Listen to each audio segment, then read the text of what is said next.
Here's why we're different. I'm gonna tell you my story, where I grew up, where I came from, so that you guys can understand what I mean when I say I'm not the same kind of person.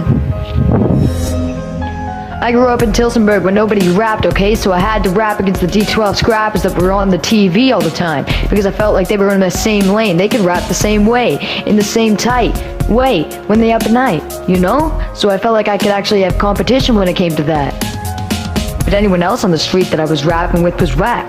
And I'd tell them all the time that I'd blast them with gats and crack their scabs in half and smack their backs and crack their asses and blast their mats.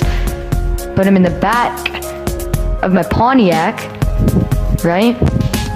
And it was great because I think that was getting me respect in a way.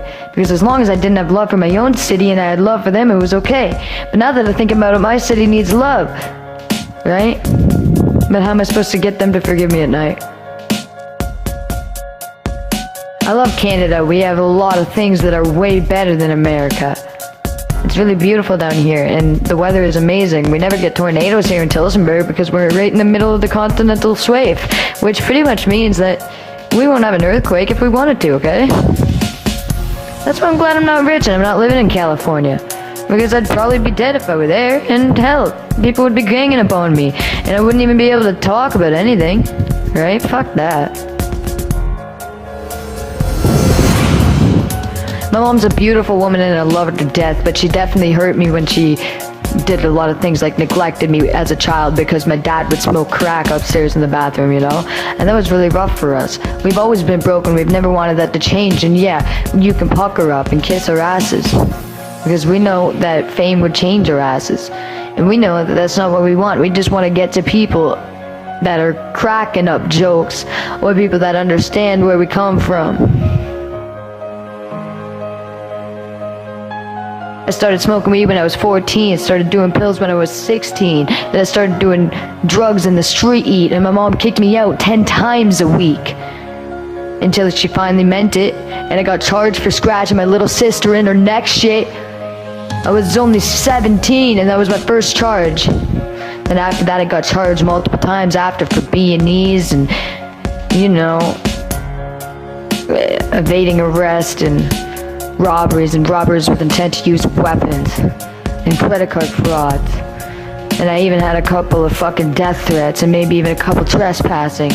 But you know what?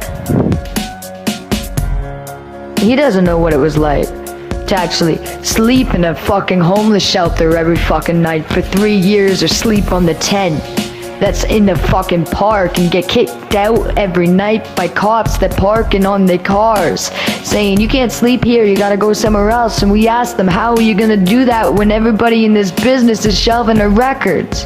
So we can't get anywhere in life, and we try. And that's the homeless fucking life.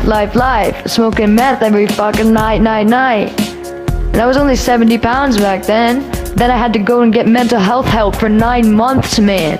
And when I actually did and pursued 9 months of it, guess what? I was doing it while I was carrying a child. The entire time I was in there, I was carrying a child. And to get her back, after losing her, yes, I had lost her. I had to take my fucking ex-boyfriend who dipped out of my ass to court so I could have an open adoption. So if you don't know what it's like to fight for your fucking kids, don't you ever click on my song then. Because I would do anything for her on any fucking day.